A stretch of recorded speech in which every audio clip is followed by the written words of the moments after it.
And Wemby just has this old soul mentality where it's all about winning. He don't care about the praise, it just comes with it. This man is trying to win and accomplish something, and he is one of the best young leaders that we have in the game today.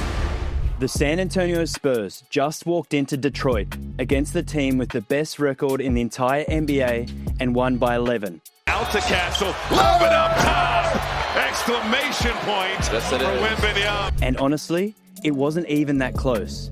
9 straight wins, a perfect 8-0 in February, and their last 4 wins by an average of 21 points. They're not just winning games, they're actually embarrassing teams. The Spurs were supposed to still be figuring things out. They were supposed to be a year or 2 away. The young team finding its legs, learning how to win, all that stuff. But something has clicked in San Antonio this season that goes beyond Wembanyama being a generational talent. Because there are plenty of generational talents in this league who aren't winning like this. Anthony Edwards has been a generational talent. Luka's a generational talent. Having the guy isn't enough. You have to build the right thing around him. And what the Spurs have built is a system that creates a problem no team has been able to solve. And the Detroit game? That's the one that lays it all bare. Because the Pistons came in with a game plan. They came in physical, they came in aggressive. They targeted Wemby specifically, tried to rough him up, tried to take him out of the game. And for a little while, it looked like it might work, but it didn't. So let's break down exactly what happened in Detroit, why the Thunder keep losing to this team, and the one stat about Wemby that completely changes how you should think about these Spurs. Alright, so let's set the scene. Spurs at Pistons. Detroit is 42-13, the best record in basketball. This is the measuring stick game. If you want to call yourself a contender, you have to be able to go on the road and beat teams like this. And the Pistons clearly had a plan.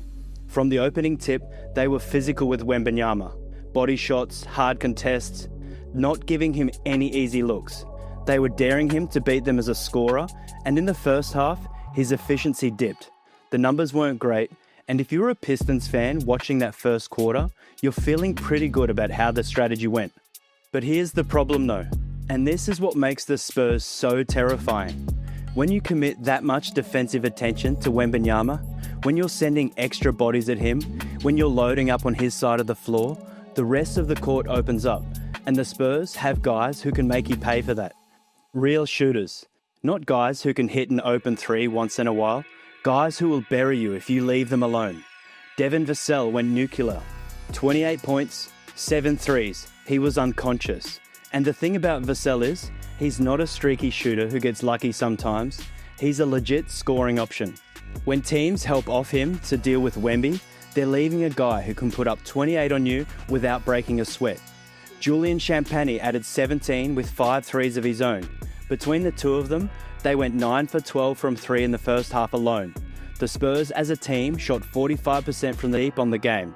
And Stefon Castle was finding driving lanes because Detroit was so focused on Wemby that the whole floor opened up for him too. And this is the part that should genuinely worry every team in the West. The Pistons executed their game plan well. They made life difficult for the best player on the floor, and they still lost by double digits. Because the harder you go at Wemby, the more space you create for everyone else. It's a trap. And right now, nobody has figured out how to avoid it. Now, there's a stat that really drives this home, and it's the one I think people need to pay more attention to. When Wembanyama is on the floor, opponents are taking 6% fewer shots at the rim and 3% fewer shots from mid-range. Both of those numbers land in the 95th percentile or higher in terms of individual defensive impact across the entire league. Think about what that means for a second. He's not just blocking shots when guys come into the paint, he's preventing them from even attempting those shots in the first place. And when your team survives off points in the paint and struggles from deep like Detroit, you have a serious problem on your hands. Teams are actively avoiding the rim when he's out there. They're settling for jumpers. They're pulling up from 18 feet because the alternative is driving into a 7'5" nightmare with an 8-foot wingspan who might send your shot into the 5th row. That's rim deterrence at a level we've basically never seen before. Guys like Rudy Gobert changed the way teams attack the paint. But Wemby does what Gobert does defensively, while also being someone you have to game plan for on offense. You can't just sag off him and pack the paint like teams did with Gobert, because Wemby will step out and shoot a three in your face. So the offensive equation becomes impossible. You can't guard Wemby without helping, and you can't help without leaving a shooter open. Pick your poison. Double him in the post, Vassell is spotting up. Send an extra body on the drive, Champagne is wide open in the corner.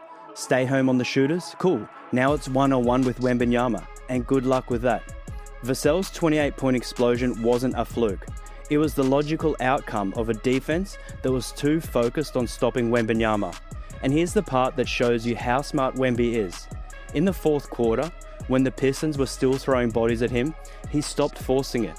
He became a facilitator, started finding cutters, kicking out the shooters, using his gravity to create for everyone else while still anchoring the defense.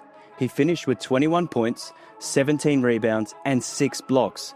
On a night where his shot wasn't falling the way it usually does, he still dominated the game on both ends. And that's what makes him different from other young stars. He doesn't need to score 35 to control the outcome. His presence alone changes the math for everyone on the floor. And the Spurs have built their entire offense around this exact dynamic, and teams keep walking into it. But here's the thing, the shooting barrage was only half the story, because what San Antonio did on the defensive end might be even more impressive, and the guy responsible for it, the reigning Rookie of the Year, Stephon Castle. Everybody knows about Wemby's defense. 17 rebounds, 6 blocks against Detroit. Yeah, that's absurd. He's leading the league in blocks and is a legit Defensive Player of the Year candidate. We know all of that. But the Spurs held the Pistons to just 37.7% from the field. That's Detroit's worst shooting performance of the entire season. And the reason for that goes way beyond Wemby.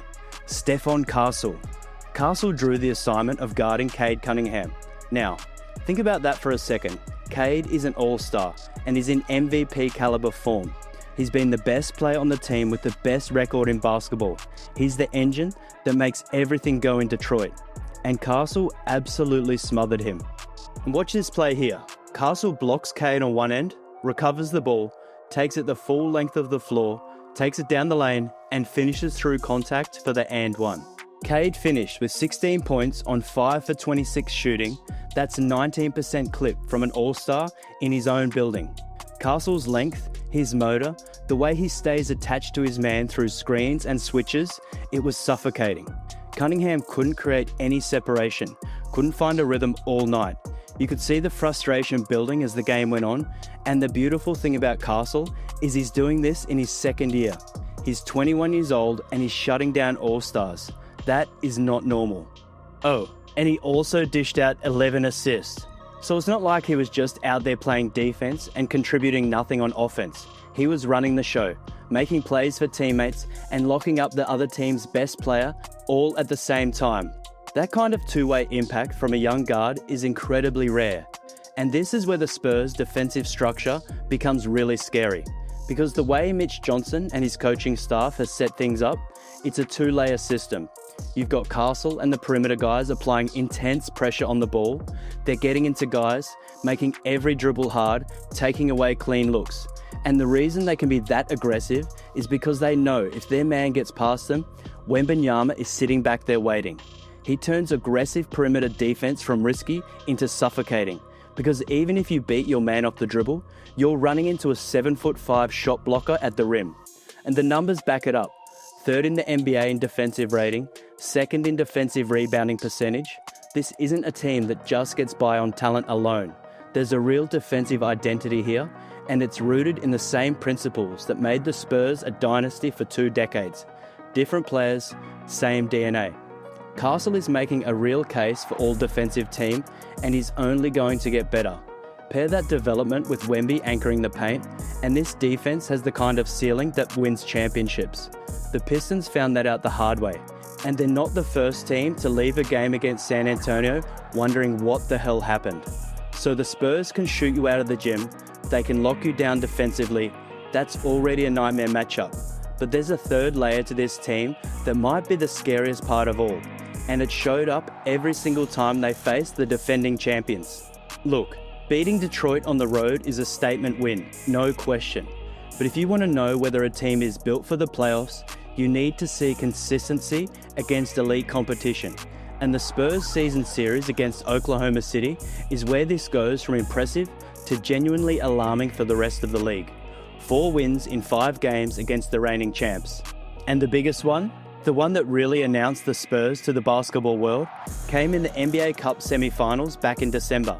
OKC had won 16 straight, they looked untouchable. Nobody could hang with them. The Thunder were on the kind of run where people were already penciling them in for a repeat championship. And the Spurs beat them 111-109 in a game that went down to the wire. They didn't sleepwalk into it either. They controlled it for long stretches, took OC's best punches, and made the plays down the stretch when it mattered most. That's the kind of win that tells you everything you need to know about a team's mentality. Their most recent matchup was February 4, a 116-106 Spurs win. Now, I'll be fair, the Thunder were missing the majority of their starting lineup due to injuries, so you can put an asterisk on that one if you want. But that almost makes the point in a different way, because the Spurs didn't coast. They didn't take the night off or play down the competition. They came out, executed their system, and took care of business with the kind of professionalism you expect from a team that knows exactly who it is. Keldon Johnson came off the bench and dropped 25 in that one. Wemby put on another double-double, 22 and 14, and that right there is the depth that separates San Antonio from a lot of the other teams in the West. On any given night, someone different can go off for this team. Against Detroit, it was Vassell. Against OKC, it was Keldon. All 5 starters scored in double digits in the Pistons game. De'Aaron Fox has been the steady hand running the offense, bringing a veteran presence that this young roster needed. Castle gives them two-way versatility in the backcourt alongside Fox. Champagnie has turned into a reliable floor spacer who can get hot in a hurry. And here's a number that shouldn't be possible for a team this young. In clutch situations, games within 5 points in the last 5 minutes, the Spurs are winning 66% of the time. That's tied for the 4th best mark in the entire league. Young teams aren't supposed to be that composed. Young teams are supposed to crumble in those moments, make the wrong pass, take the bad shot, but these Spurs have an edge to them in close games that feels veteran. And a lot of that comes from Fox. A lot of it comes from Johnson's energy off the bench, but there's also something about Wembanyama's presence that seems to calm everyone down.